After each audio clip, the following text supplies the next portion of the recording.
projeto de lei do governo do Amazonas, aumentando o imposto, tem levado à apreensão ao setor do varejo no Amazonas, que passa por dificuldades em plena crise econômica, que reduz o consumo e achata os empregos, criando um círculo vicioso de recessão. No programa de hoje, vamos discutir com o varejo os impactos desse aumento do ICMS, caso seja aprovado na Assembleia Legislativa do Amazonas.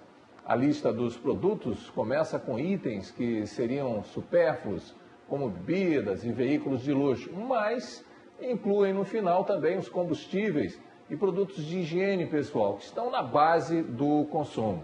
No caso dos combustíveis, movem a roda da economia, pois é um insumo básico no transporte e distribuição de mercadorias na Amazônia. No programa de hoje, vamos receber aqui o presidente da Câmara dos Dirigentes Lojistas de Manaus, Ralph Assayag, que vai contar para a gente toda essa apreensão e a participação, a tentativa de participação de modificar esse PL, esse projeto de lei. Eu vou começar um pouco antes, tá?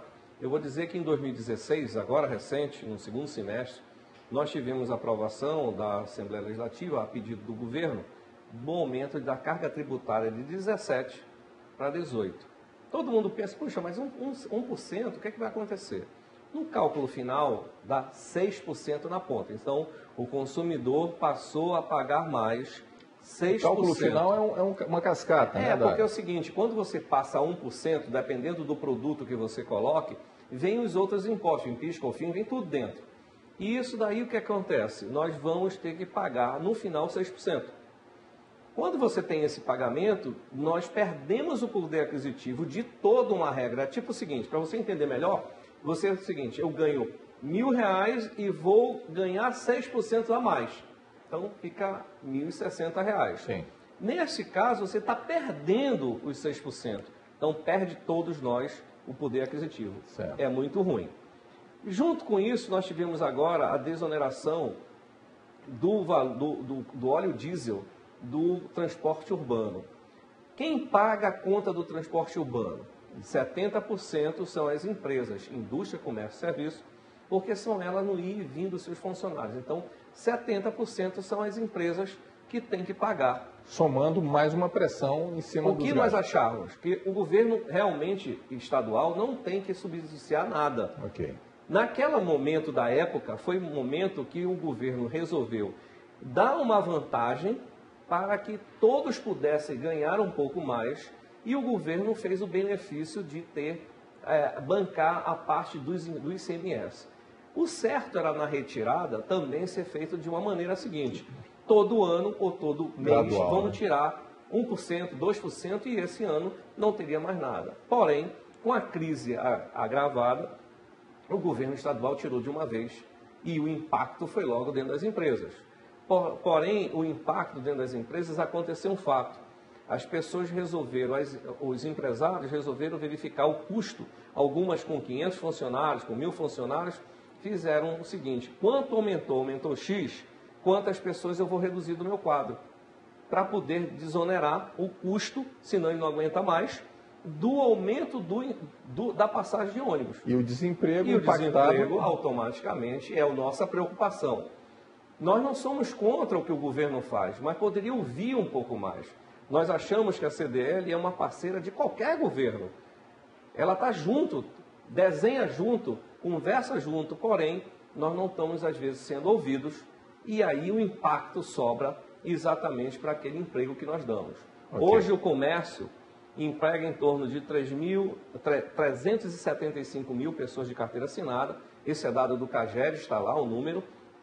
Como também nós temos hoje uma responsabilidade... 3 distritos industriais exatamente, ou mais. Exatamente. E com mais uma situação. Hoje nós somos responsáveis, o comércio é responsável, junto com o serviço, de 72% da arrecadação do ICMS. Então nós deveríamos ser ouvidos no momento desse, porque somos nós que estamos pagando a conta de todo o Estado. Claro. Né?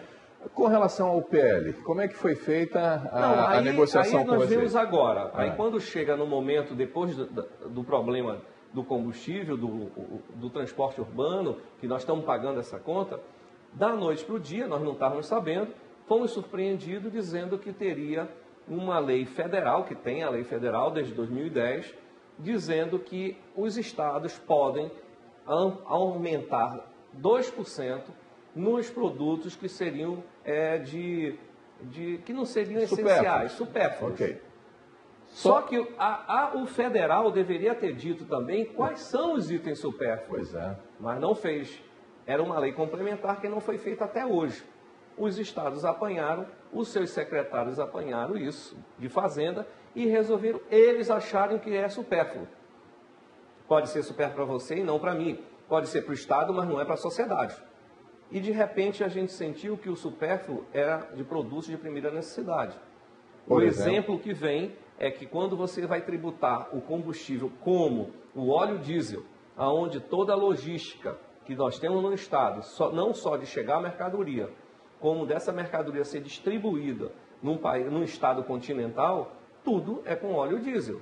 Aquele cidadão que está saindo daqui, está indo para Tabatinga, no seu recreio, paga o barco de recreio para ir até lá, já que nós não conseguimos ter um preço adequado na passagem aérea, que é muito cara, então ele tem que ir de recreio. O recreio vai atingir também. Impactado aquela também. Mercadoria que já chega cara no final, na ponta, lá em Tefé, em Quari, em Tabatinga, esse produto vai onerar também mais um pouco para poder chegar lá. E uma mega capital como Manaus, que consome gasolina a todo dia? A gente diz até que existe um fato da gasolina. A gasolina, realmente, quem tem o seu carro, mas muita gente. Se o governo investiu em quê? No carro 1.1, 1.2, 1.5, para que as pessoas tivessem o seu direito. Hoje nós estamos tolhidos com mais, porque vai pagar mais impostos. Então isso é muito ruim. Claro. Eu acho que o governo poderia ter conversado, discutido o assunto. Okay. A única coisa que nós achamos é que quando foi colocado a público isso daí, nós chegamos aí numa reunião na Secretaria de Fazenda. Mas convidados ou foram? Não, nós não fomos convidados, nós fomos na marra. Na marra. Achamos até que isso daí deveria ter sido... Não entendemos o secretário, que nos conhece muito bem, deveria ter ido até... Olha, vou ter uma reunião, queria que vocês explanassem. Mas mesmo a gente indo chamado na marra, nós não fomos ouvidos de forma alguma. Não era o interesse dele. Okay. O interesse era dizer, puxa, vocês estão me atrapalhando. Tá. Então chegou numa outra instância, que foi na Assembleia Legislativa do Amazonas, onde existem deputados contra e a favor e algumas emendas. Mas você vai responder isso depois do intervalo, okay, tá bom? Ralf Sayaga, nosso convidado de hoje no Amazônia em Debate. Voltamos já.